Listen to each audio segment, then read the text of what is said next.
Imagine living your life after 50 and feeling energized and excited about your future. Welcome to the Women in the Middle podcast, the podcast for women who are ready to figure out what they want and create the life they deserve. Here's your host and master certified life coach, Susie Rosenstein.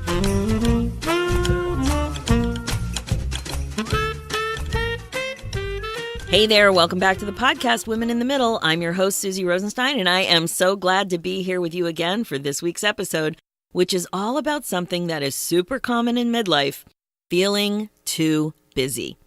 More specifically, we are going to be talking about how a mango helped me understand what feeling too busy was doing in my life, how feeling this way can create unnecessary stress, and what you can do about it to feel less busy and more intentional about your life again. Before we dive in, I want to take a second and welcome you back to the podcast because I am seriously happy that you're here. I think you can even hear I'm smiling. And if this is your first episode, so glad you're here. Seriously, welcome in. I am so glad you found us. And as I always say, women in the middle like you need to know you're not alone. We are here for you, and I am here for you. So think of this podcast as a hug. All right, let's start today's episode with a little story. Once upon a time, there was a super busy mom. Now, that mom was me, but I think there'll be enough in this story that you can identify. So I had 3 kids who were in school at the time of this story. I had a part-time job downtown with a 45-minute commute or more each way and a heavy volunteer commitment at that time. I also had a dog and a bird and a husband with a demanding job as well. Now, one thing I remember about this time of life was that I felt busy all the time, like I was always running around and always behind. One cool thing about my kids was that they loved fruit, especially mangoes.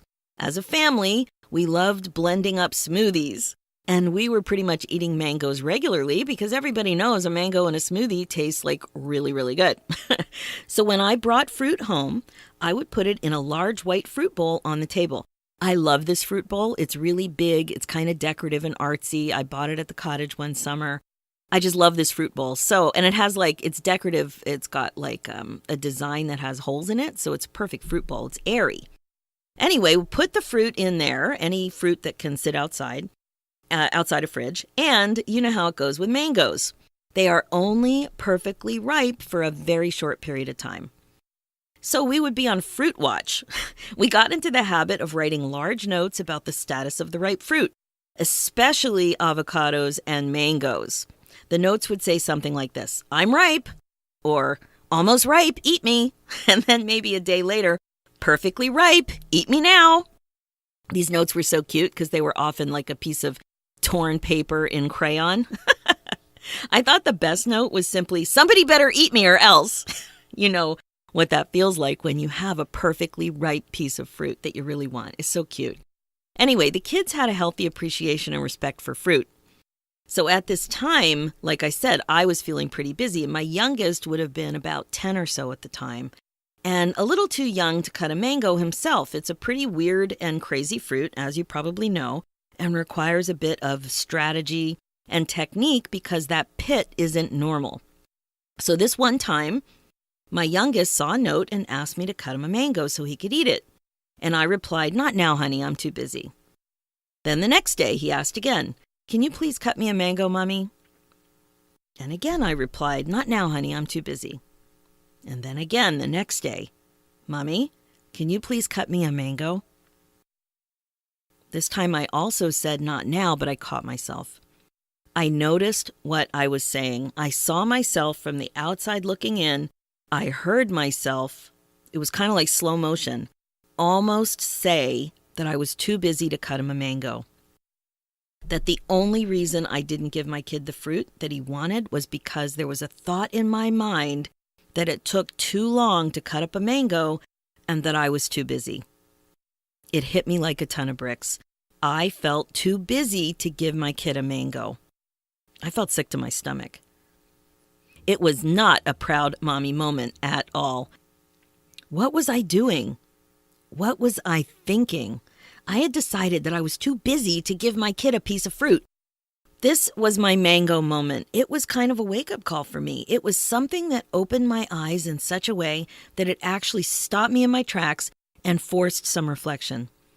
I didn't want to be a mom who didn't cut her kid a mango when he wanted one. Furthermore, I didn't want to be a mom who prioritized other things over feeding and spending time with my kid. Truth be told, cutting a mango does take a bit of time, but in the scheme of things, it's only a couple of minutes. But in my mind, I was too busy. I prioritized other things regularly. When I started to think about it, I couldn't help feeling like I was skimming through life. Like when you skim a book, you just stay at the surface, not going too deep into anything. That's how I felt. Like I was skimming the surface of life, not being present or going too deep in so many ways.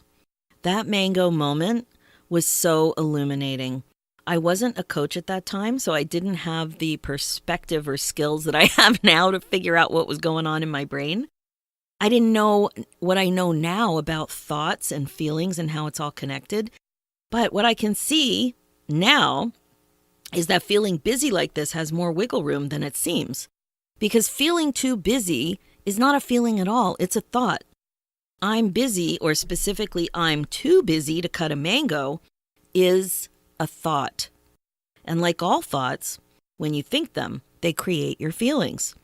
When you think you're too busy, you typically feel rushed. And I have to tell you, thinking you're busy is super common with my clients. That is a very common thing that people talk about all the time. Thinking you're busy feels like a fact. It really does. It feels so true, you can almost feel it in your bones. Like stressed, like I said, like rushed. And the reason you can feel it in your bones is because that thought is creating those feelings. It just feels so real. And I'm not suggesting you don't have a lot to do. I know you have lots to do, but having things to do is not the same thing as thinking you're too busy. When you really look at it, the fact is the part of the situation that everybody would agree on. In the mango scenario, the fact was that my kid was asking me to cut a mango. What I made it mean was my thought. I thought it takes too much time to cut a mango and I'm too busy to do it. Right? Oh my God. Can you relate to that? What was your mango moment? Was it when you chose to work instead of go to a movie with your family or watch a special show on TV? Or maybe when your mom called and wanted to talk but you felt too busy?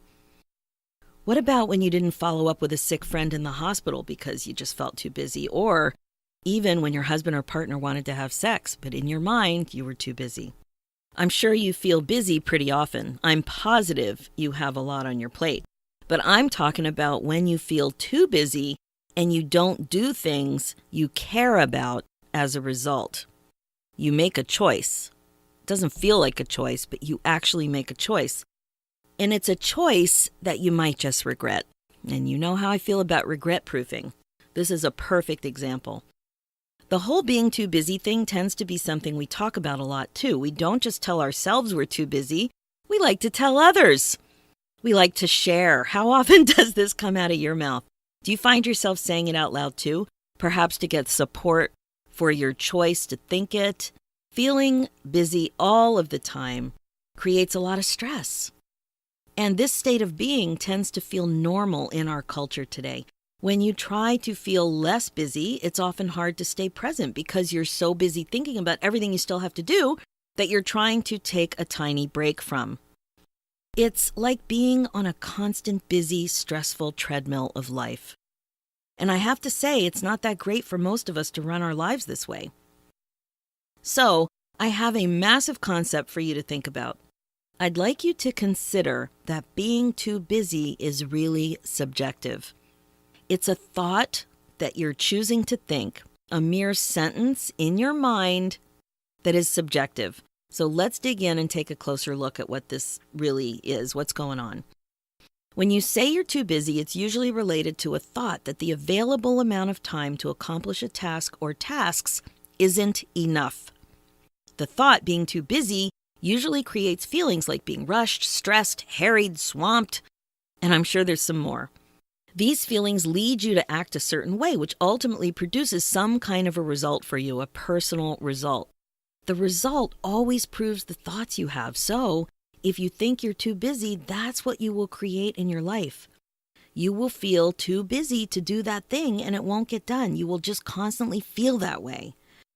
And the results in your life will prove your thoughts. So don't get me wrong. I'm not implying that you aren't busy or that you actually have enough time to do everything you might like to do. But there are a few aspects of this phrase that are often misunderstood. If you believe your thought that you're too busy as a fact, as something that just is the way it is, then you're not likely to be open to other options and choices that are available to you. It's hard to even think about it, right? The thing is that there are lots of things that we have control over and make choices about that are related to this thought and the way you end up feeling. The thing is that we decide our priorities every day and we act accordingly. We focus more attention and time on the things that we place higher on the priority list. This happens all the time. You probably don't even realize you're doing it half the time. But we make choices so often, so many choices every day, every hour of the day. You may have even made one of these choices that I'm talking about today, specifically about feeling too busy or thinking you're too busy. The reason you make a shift and squeeze something else in when you're too busy, even though you're busy, is because of another thought that made you feel differently. Thoughts create your feelings. In an instant, you can reprioritize. There are the same number of hours in a day, but you can change your mind and reprioritize, and you do it all the time. You can go from I'm too busy to I really want to make this work, for example. And when you think the new thought, you feel differently. And you squeeze something in, you make a pivot, you make an adjustment. The thought I really want to make this work, for example, makes you feel completely different than I'm too busy. So what I'm saying is we aren't too busy to do what's most important to us, but we often have too much on our plate to do absolutely everything we might like to do. The beautiful thing is knowing that you can choose what you think about the time that you have. You don't always have to feel too busy or think that you're too busy. We often use the word feel to describe this thought, but it's really a thought. The skill to develop is to be able to tune into how your thoughts about being too busy are making you feel and know that you can make changes if you want to. It's also useful to think about what you make being too busy mean. This part is critical. Being too busy in your mind can actually serve you in some way. What I mean is it's important to think whether or not there's something positive about being too busy.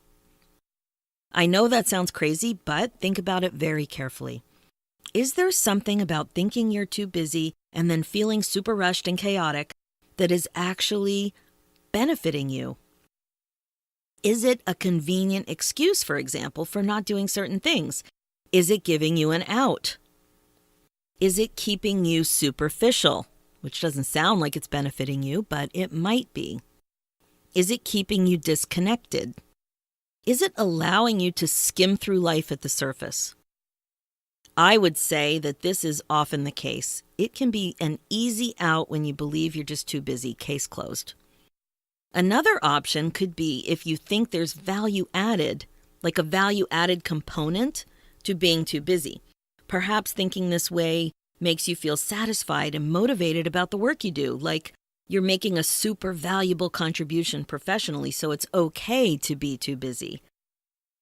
Whatever it is for you, try to be aware of what you're making being too busy mean. Try to think about, just be aware of how often you say it, how often you think it, how often you share it with other people. The hours of the day are the same for everyone, but we all think about it differently. It's what you make those hours mean to you that's at the crux of the whole being too busy thing. That's where your thoughts come in, right? That make you feel how you're feeling.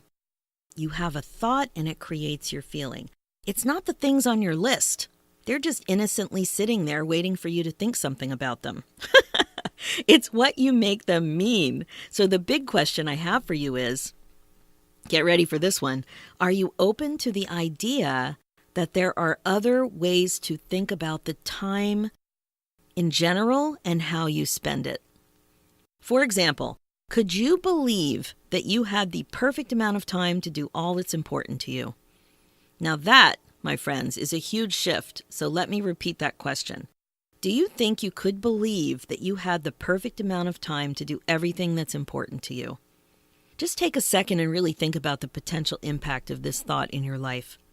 How do you feel when you think that you have just the right amount of time? Do you feel it? I can feel it right away. It's a feeling that is not stress. Is it contentment? Is it confidence? Is it peace?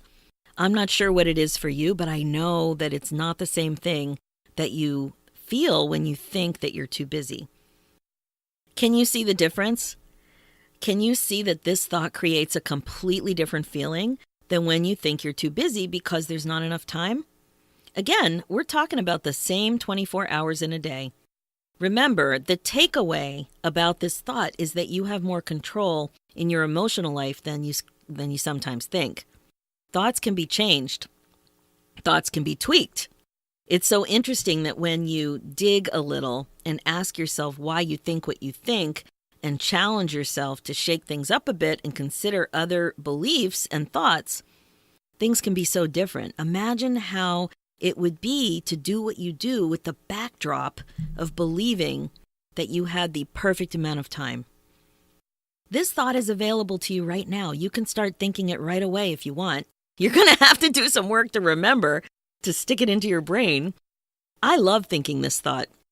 Of course, it is not natural for me either. Although I am working on it, I have to remind myself. I really get worked up about arriving places on time, for example. Like, I know it probably goes back to my childhood and growing up in a single parent family where we were often picked up late and I would really get freaked out about it. But I do get really worked up about arriving places on time, and it does cause a lot of arguments because I'm so stressed when I'm trying to rally my family to get moving. My slow family. I have to say, it's not that hard to think the thought, though, now that I'm aware of it. Like, I need to remind myself to do it, but I'm welcoming that thought in. It does take some good old-fashioned brain supervision, but that's the point. It's possible. Once you have the awareness, you can see more clearly that it's an option to think other things. So I'm very aware of how I feel when I think I'm too busy. It's gross. I don't like it. And now I'm aware that there's other options, other ways to think about time. And this is one thought that I am open to welcoming in. What do you think about this? We all prioritize. We make decisions every day, thousands of them. What today's topic really illustrates, though, is so much of the time that we make decisions, we're on autopilot. So much of our thinking is out of habit. And as women in the middle, we've been around for a while now, and we have lots of habits. Lots of habits like this one, I'm too busy, to reflect on. These decisions are sometimes based on thoughts that really don't line up with our priorities. And we're just so used to thinking and believing that there's not enough time and we're just too busy to do whatever it is, even when we care about whatever it is, right? It becomes a habit to think about being too busy as a fact in our lives. We just say it, we just blurt it out, we just gravitate toward that way of thinking. And sometimes, most of the time I would say, we think we just don't have any control over it, but it's really just a thought, just like so many other thoughts. And it's something that we are making a choice about, we're choosing to think it. So you really do, I believe, owe it to yourself to question your habits, especially when you have a feeling that's not useful to you. So when you have a habitual thought and it creates a feeling for you, and I don't want to call it a positive or a negative feeling, but a feeling that's not useful for you, you really can question it. You've got some wiggle room here. Feeling stressed and rushed isn't a way to go through life and doesn't usually create the outcomes that you want. Here are some easy tips to get yourself to dig a little deeper when it comes to feeling too busy. So the first thing is to ask yourself why you feel so busy. Write down all of your answers. Now, I know you're probably thinking, come on, Susie, I'm too busy to write down my answers. But allow yourself to whine and complain, but get it all out on paper so you can look at it. Then the next thing is to separate out the facts from the thoughts. Now remember, a fact is something that's neutral. It's black and white. Everybody in a room would agree on it. A thought, though, is subjective. It's a sentence in your mind that you're thinking about the fact that's neutral. Now, this takes practice because we're very used to thinking that our thoughts are facts. But when you see it on paper, it's easier to question it and to really see what's going on there. Number 3 is to make a list of your thoughts. Ask yourself how each thought makes you feel. Like, separate them out. A feeling is one-word emotion. One thought creates one feeling. Now, I know you might be saying, come on, Susie. Okay, I'm going to write all this stuff down, but I have to separate out each thought and each feeling. Yes, humor me. You will see a slight difference when you break it down to this degree. Okay, the 4th thing is to decide how you want to feel on purpose. Is it the way you're currently feeling? If not, you need to think differently. You can't feel differently unless you're thinking differently. And then number 5, ask yourself what you would have to think to feel the way you want to feel. If you want to feel calm, what would you have to think on purpose about what you have to do to feel calm? And number 6, practice thinking your new intentional thought. You will have to remind yourself to think this way, but when you practice your new thought, you will create these new feelings for yourself. I always imagine myself with a sticky on my forehead. I don't walk around with a sticky on my forehead. But when I'm visualizing, reminding myself, you really do have to take steps, write things down, set reminders in your phone. You really have to be persistent about reminding yourself to think new thoughts. So it really is a great skill to take the time to be clear about how you want to feel, even when you're busy doing lots of things. It's also important to be clear about what you want in your life and make sure that you're busy doing the things you decide are the most valuable to you. What you really want to do on purpose, not just out of habit or crappy thinking. And I learned that feeding my kid fruit is definitely up there for me. The riper the mango, the better. So that's it for this episode. What we're really doing on Women in the Middle is helping older and wiser women get excited about their lives again because, as you know, this whole aging thing can be a bit of a drag. If you haven't done so yet, head over to www.susierosenstein.com/midlifefunk to grab your copy of my free ebook, 10 Surprisingly Simple Ways to Bust Out of Your Midlife Funk. And I also want to remind you that if you like what you've heard, wow, I would really appreciate a review. The reviews on iTunes really help other women find out that there's a lot of good stuff going on in the Women in the Middle podcast and that they're not alone. And I hear that all the time, that women really appreciate feeling like they're in this together with other amazing women in the middle and that there's a place to laugh about this stuff together without judgment. So head over to grab the show notes where all the links are at www.susierosenstein.com. And also remember to head over to iTunes and leave a review. I really, really appreciate it. All right, let's do this, ladies. One mango at a time. Thanks so much for listening.